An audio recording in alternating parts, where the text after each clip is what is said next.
Assalamualaikum warahmatullahi wabarakatuh. Bismillahirrahmanirrahim.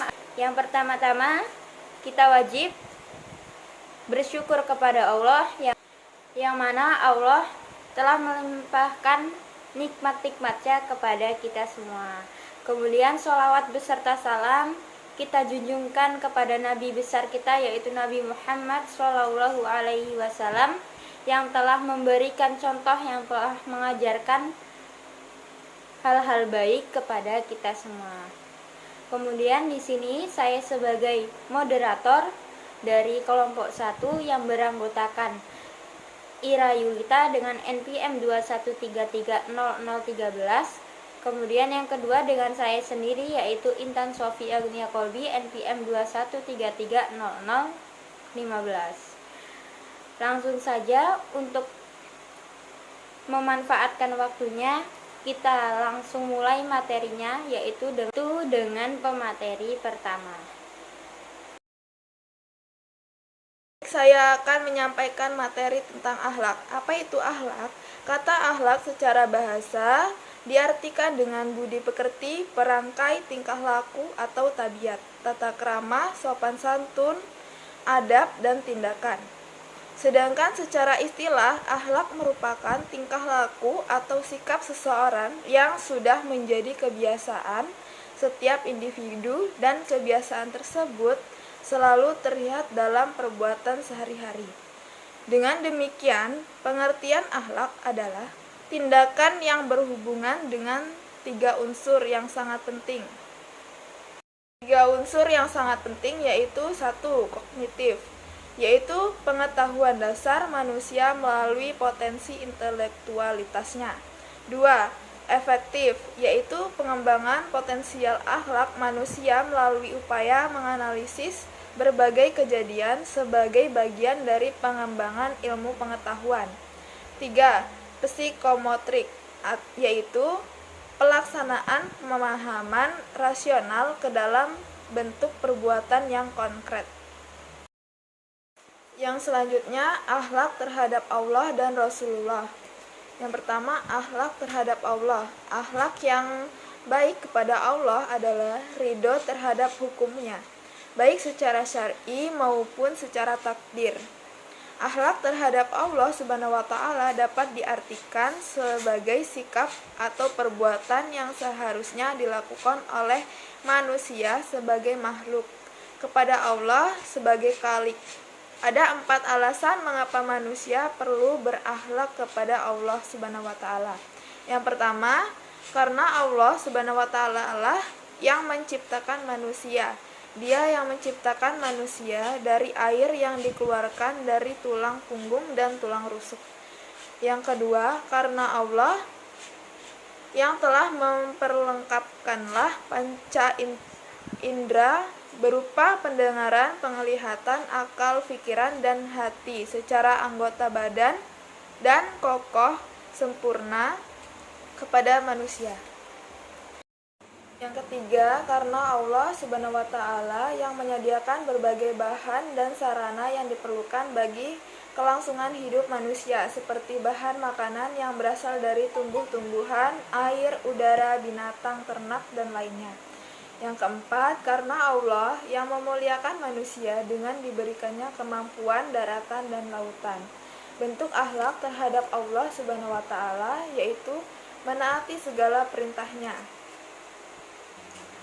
Allah yang telah memberikan segala-galanya pada hambanya. Kewajiban bagi kaum muslimin sebagai hambanya untuk selalu menaati perintah Allah dan menjauhi larangannya.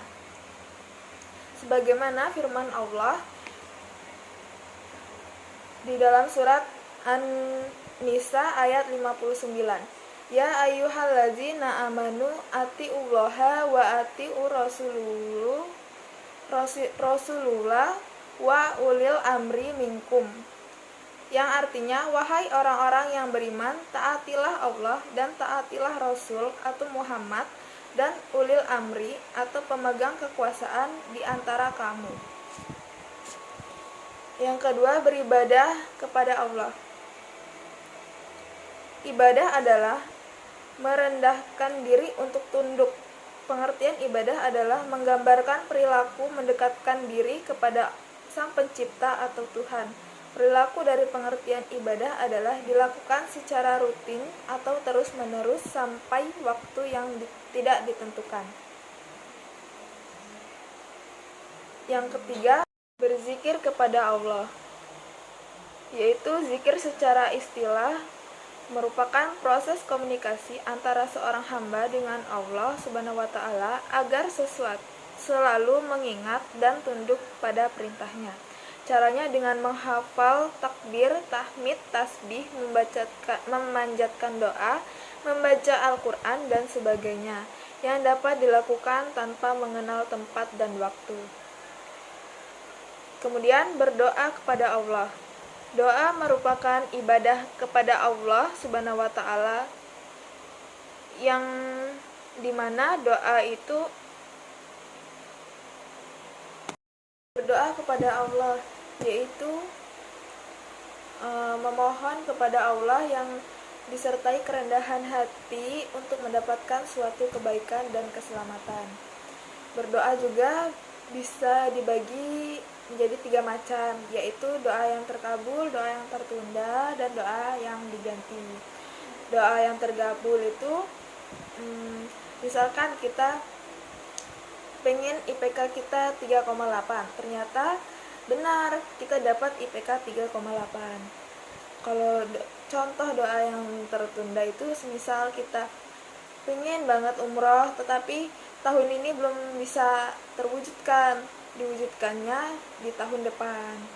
Kalau doa yang terganti, misal kita pengen nih punya duit beli motor, tapi nggak terkabulkan beli motornya, tapi terkabulkannya beli mobil, alhamdulillah, bersyukur jadinya kan. Terus kemudian tawakal, yaitu berserah diri sepenuhnya kepada Allah dan menunggu hasil kerja atau menunggu dari suatu keadaan. Misalnya, ketika kita gagal di hari ini, maka kita yakin bahwa kegagalan tersebut adalah ketentuan terbaik dari Allah Subhanahu wa taala untuk kita.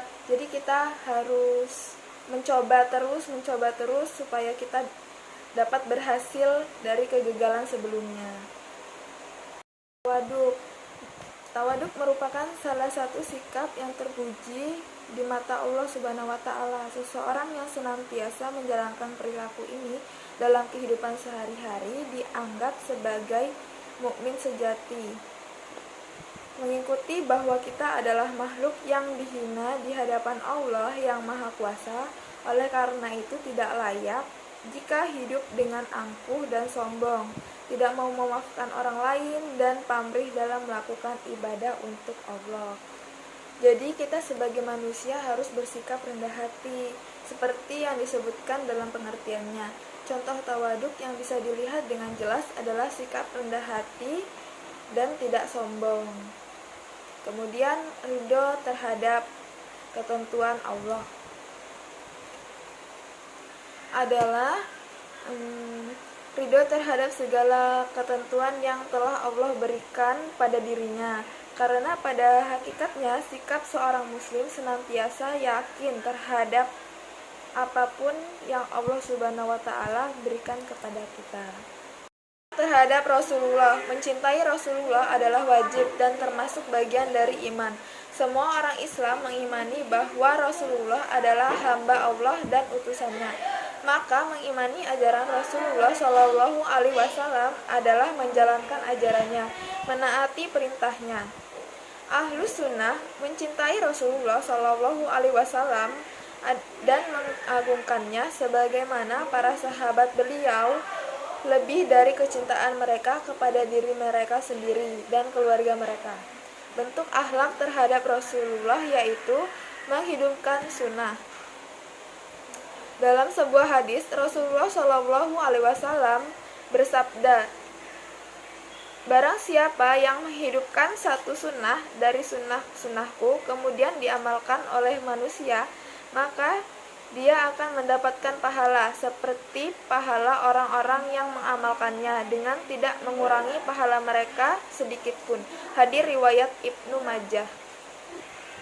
Taat kepada Rasulnya. Taat kepada Rasulnya berarti setiap mukmin harus melaksanakan ajaran-ajaran yang terdapat dalam hadis Nabi Muhammad SAW. Selalu bersalawat. Membaca salawat harus disertai dengan niat dengan sikap hormat kepada Nabi Muhammad SAW. Orang yang membaca salawat untuk Nabi hendaknya disertai dengan niat yang didasari rasa cinta kepada beliau dengan tujuan untuk memuliakan dan menghormati beliau, seperti sabdanya Nabi Muhammad, yaitu sesungguhnya sahnya amal itu tergantung niatnya. Dalam penjelasan hadis Akbar al-Hadis disebutkan bahwa apabila seorang membaca sholawat tidak disertai dengan niat perasaan hormat kepada Nabi, maka ketimbangannya tidak lebih berat ketimbang selembar sayap. 3 perkara yang timbangannya tidak lebih berat daripada selembar sayap yaitu: 1. Sholawat yang tidak disertai dengan tunduk dan khusyuk. 2. Zikir dengan tidak sadar. Allah Subhanahu wa Ta'ala tidak akan menerima amal orang yang hatinya tidak sadar. Yang ketiga, membaca salawat untuk Nabi Muhammad SAW tidak disertai dengan niat dan rasa hormat. Mencintai keluarga Nabi. Rasulullah SAW bersabda, "Wahai manusia, sesungguhnya aku tinggalkan 2 perkara yang besar untuk kalian. Yang pertama adalah kitabullah atau Al-Quran. Dan yang kedua adalah itrati atau keturunan ahlul baitkul. Barang siapa yang berpegang teguh kepada keduanya, maka tidak akan tersesat selamanya hingga bertemu denganku di telaga Al-Haud. Baik, materi selanjutnya akan dilanjutkan oleh rekan saya. Baik, di sini saya sebagai pemateri kedua akan melanjutkan materi dari kelompok 1, yaitu poin ketiga, pengertian akhlak individual dan sosial. Di sini apa sih pengertian akhlak individual dan pengertian akhlak sosial itu apa? Mari kita simak bersama, yaitu yang pertama ada akhlak individual. Kita sebagai manusia mempunyai kewajiban kepada dirinya sendiri yang harus ditunaikan untuk memenuhi haknya. Jadi kita sebagai manusia itu tidak hanya ingin mendapatkan haknya, akan tetapi wajib juga menunaikan kewajiban-kewajiban kita sebagai manusia.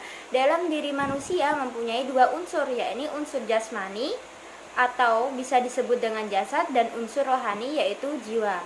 Selain itu, manusia juga dikaruniai akan akal pikiran yang bisa membedakan manusia dengan makhluk Allah yang lainnya.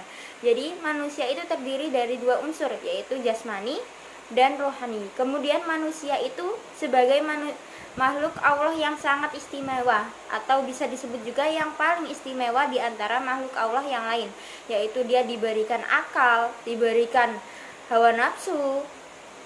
Intinya manusia itu adalah makhluk Allah yang paling istimewa di antara yang lain. Nah, tiap-tiap unsur memiliki hak di mana antara satu dan yang lainnya, dan mempunyai kewajiban yang harus ditunaikan untuk memenuhi haknya masing-masing. Jadi Allah itu memberikan unsur-unsur kepada manusia itu pasti ada manfaat dan tujuannya ya. Contoh unsurnya itu tadi kan terdiri dari 2, yaitu jasmani dan rohani. Kemudian bisa kita simpulkan bahwa mata kita, hidung kita, mulut kita, tangan kita, kaki kita, bahkan hati kita itu termasuk dari unsur yang diberikan oleh Allah. Maka dari itu kita sebagai manusia harus bisa melaksanakan kewajiban-kewajiban untuk memenuhi hak-hak manusia atau hak-hak yang Allah berikan untuk kita itu dengan sapol kemampuan. Jangan sampai memaksakan pada diri kita sendiri, jangan sampai dzalimu li nafsih atau memaksakan kemampuan kita. Jadi ketika kita melakukan sesuatu itu harus dengan takaran atau dengan sesuai kemampuan kita, jangan sampai melebihi kapasitas kemampuan kita karena itu juga termasuk membahayakan. Kemudian di sini ada macam-macam akhlak seseorang muslim pada dirinya sendiri. Apa saja sih macam-macam akhlak seorang muslim atau manusia itu pada diri sendiri itu? Nah, di sini ada 3 macam akhlak, yaitu berakhlak terhadap jasmani, berakhlak terhadap akal, kemudian yang ketiga berakhlak terhadap jiwa. Jadi seorang manusia itu ada 3 akhlak pada dirinya sendiri, yaitu jasmani, akal, dan jiwa. Kemudian ada beberapa cara memelihara akhlak terhadap diri sendiri, yaitu cara untuk memelihara akhlak terhadap diri sendiri ada 7, yaitu yang pertama ada sabar, bersyukur, tawadu, syidik, amanah, istiqomah, dan ifah. Pengertian sabar sendiri di sini yaitu kita dalam melaksanakan segala perintah, menjauhi larangan, dan ketika ditimpa musibah itu harus dilakukan secara sabar, secara pelan-pelan agar bisa melakukan secara maksimal. Kemudian bersyukur. Bersyukur di sini dilakukan terhadap segala sesuatu yang menimpa kita, contohnya terhadap nikmat yang diberikan oleh Allah, nikmat kebahagiaan maupun nikmat musibah, itu kita harus selalu bersyukur. Kemudian sikap tawadu.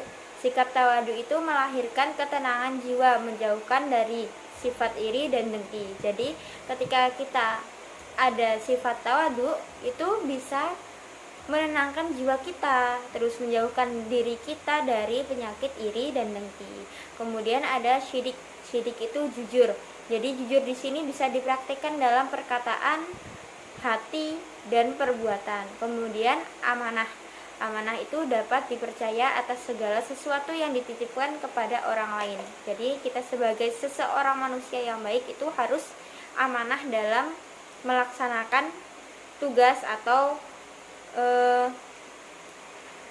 dapat dipercaya atas sesuatu yang dititipkan oleh orang lain. Kemudian yang keenam ada istiqomah. Istiqomah di sini maksudnya mengikuti jalan lurus. Jadi dia tuh istiqomah, dia tuh tetap teguh mengikuti jalan lurus. Maksudnya agama Islam yang telah ditunjukkan Allah Subhanahu wa taala pada umatnya.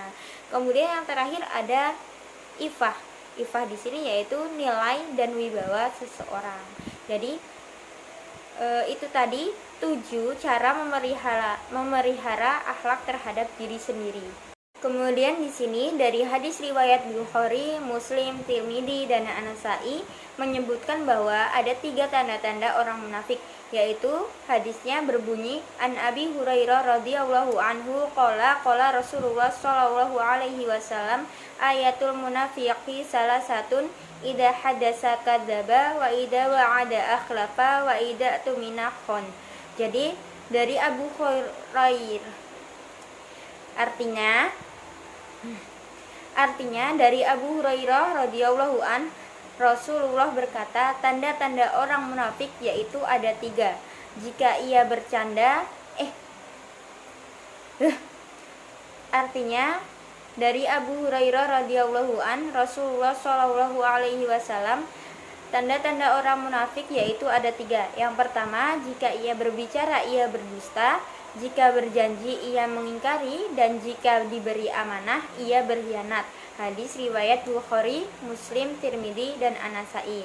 Nah, kita di sini saling mengkoreksi diri sendiri ya.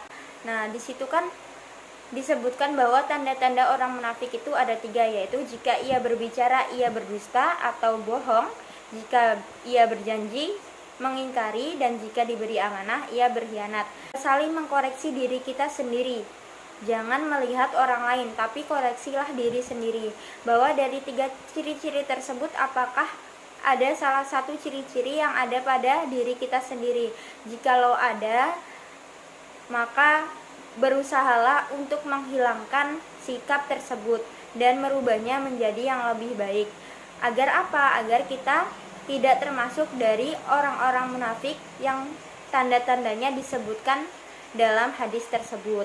Allah memerintahkan seluruh umat manusia untuk selalu berbuat kebaikan dimanapun seseorang itu berada dan kapanpun keberadaannya. Jadi Allah Subhanahu wa Ta'ala itu sudah berfirman bahwa seluruh umat manusia, seluruh manusia itu harus berperilaku yang baik dalam kehidupan bersosial. Jadi dimanapun, kapanpun, dan bagaimanapun keadaannya, manusia itu harus bersikap baik atau berakhlak baik. Hal ini sesuai dengan firman Allah dalam surat An-Nahl ayat 97, yaitu A'udzubillahi minasyaitonirrajim. Bismillahirrahmanirrahim. Man 'amila sholihan min dzakarin aw unsa wa huwa mu'minun falanuhyiyannahu hayatan thayyibah wa najziyannahum ajrahum bi ahsani ma kanu ya'malun. Yang artinya, barang siapa yang mengerjakan amal soleh baik laki-laki maupun perempuan dalam keadaan beriman, maka sesungguhnya kami akan memberikan kepadanya kehidupan yang baik, dan sesungguhnya akan kami beri balasan kepada mereka dengan pahala yang lebih baik dari apa yang telah mereka kerjakan. Akhlak terhadap lingkungan. Jadi apa sih akhlak terhadap lingkungan? Bagaimana sih akhlak yang baik terhadap lingkungan? Akhlak yang baik terhadap lingkungan adalah ditunjukkan kepada penciptaan suasana yang baik serta pemeliharaan agar lingkungan tetap membawa kesegaran, kenyamanan hidup. Jadi ketika kita peka terhadap lingkungan, itu termasuk contoh akhlak yang baik terhadap lingkungan. Maksudnya peka di sini yaitu ketika ada sampah yang dibuang sembarangan, yang tercecer di dalam lingkungan tersebut, kita bisa membuangnya kepada tempat sampah, maka itu sudah termasuk akhlak yang baik terhadap lingkungan. Nah, contoh lainnya yaitu bisa menciptakan suasana yang baik, suasana yang sejuk, serta pemeliharaan lingkungan agar tetap membawa kesegaran, kenyamanan dalam hidup. Kemudian, tanpa membuat kerusakan dan polusi sehingga pada akhirnya akan berpengaruh terhadap manusia itu sendiri yang menciptakannya. Jadi kita sebagai manusia yang baik itu jangan sampai merusak lingkungan sehingga bisa jadi timbul kerusakan, bahkan polusi udara yang itu sangat mengganggu masyarakat. Nah, kemudian agama Islam adalah agama yang sempurna yang mengatur seluruh dimensi hubungan manusia dengan alam lingkungan. Jadi agama Islam itu bukan hanya mengajarkan ibadah saja, akan tetapi segala sesuatu yang baik diajarkan dalam agama Islam. Contohnya, karena sangat detailnya pengajaran dalam agama Islam itu, bahkan kita dalam akhlak itu juga terdapat akhlak terhadap lingkungan yang baik itu bagaimana, itu pun diajarkan dalam agama Islam. Kemudian Islam mengajarkan dan menetapkan prinsip-prinsip atau konsep dasar akhlak bagi manusia tentang bagaimana bersikap terhadap alam lingkungannya. Jadi dalam agama Islam itu sangat detail untuk pembelajaran tentang akhlak dan lainnya. Di sini kita mempelajari tentang akhlak, jadi kita berfokus pada pembelajaran akhlak. Nah, penerapan akhlak terhadap lingkungan merupakan peranti utama dalam kesiapsiagaan menghadapi bencana yang akan mengancam tidak hanya pada jiwa tetapi juga harta, kehormatan dan keturunan bahkan agama. Jadi ketika kita bisa berakhlak baik terhadap lingkungan, itu sangat berpengaruh, sangat baik. Contohnya berarti kita sudah mampu menghadapi atau mencegah akan adanya bencana. Contohnya apa? Ketika kita tidak bisa menjaga baik lingkungan, membuang sampah sembarangan ke kali atau ke sungai, itu bisa mencemarkan sungai dan bisa menimbulkan banjir. Oleh karena itu kita harus menjaga lingkungan agar tetap segar, nyaman, dan tidak terdapat polusi dengan kita menetapkan akhlak yang baik terhadap lingkungan. Kemudian ada akhlak dalam kehidupan berbangsa dan bernegara. Bagaimana sih penerapannya? Bagaimana sih pengertiannya? Mari kita simak. Agama Islam mengajarkan akhlak dalam kehidupan berbangsa dan bernegara dengan dilandasi atas nilai ideologi, yaitu menciptakan baladun thayyibatun warwabun ghafur. negeri yang sejahtera dan sentosa. Dengan berpegang kepada cita-cita Islam dapat direncanakan kemakmuran dan kehidupan bernegara. Penempatan akhlak sebagai landasan pembangunan politik menjadi tuntutan cita-cita Islam, yaitu sistem politik tetap konsisten berlandas keadilan, kebenaran, dan kejujuran. Jadi, dalam akhlak yang baik dalam kehidupan berbangsa dan bernegara, itu bisa kita terapkan ketika nanti kita bekerja. Mungkin bekerja yang berjasa dalam berbangsa dan bernegara. Nah, dalam kita melaksanakan pekerjaan tersebut, kita harus menerapkan akhlak yang baik. Contohnya akhlak yang baik yaitu jujur dalam bekerja, tidak korupsi, tidak membohongi, kemudian selalu benar, bersikap adil, bertanggung jawab atas amanah-amanah yang telah dititipkan kepada kita semua. Sebaliknya, menindas hal-hal yang merusak moral dan peradaban kehidupan bernegara berupa penipuan, kepalsuan, kesaliman, dan ketidakadilan lainnya. Jadi, contoh akhlak yang tidak baik yang tidak boleh diterapkan dalam kehidupan berbangsa dan bernegara itu yaitu hal-hal yang merusak moral, peradaban kehidupan bernegara, yaitu contohnya berupa penipuan, korupsi, kepalsuan, kesaliman, dan ketidakadilan lainnya. Kemudian Islam meletakkan kewajiban atas negara sebagai diwajibkan atas perorangan. Kemudian akhlak yang baik dalam kehidupan berbangsa dan bernegara dapat diamalkan dalam kehidupan sehari-hari. Adapun contohnya yaitu yang pertama mengamalkan isi dari Pancasila dan undang-undang. Yang kedua menghormati jasa pahlawan. Yang ketiga saling menghormati antar bangsa, tidak saling menjelekan. Kemudian mempunyai rasa cinta tanah air, melaksanakan amanah dengan penuh tanggung jawab, kemudian menjaga nama baik bangsa dan bernegara, belajar dengan giat untuk menaikkan harga dan martabat bangsa. Ketujuh itulah merupakan contoh akhlak dalam kehidupan berbangsa dan bernegara. Mungkin itu saja materi yang bisa kami sampaikan dari kelompok 1. Terima kasih atas perhatiannya. Terima kasih telah menonton video presentasi kami. Kami akhiri dengan ucapan salam yaitu billahi sabilil haq fastabiqul khairat. Wassalamualaikum warahmatullahi wabarakatuh.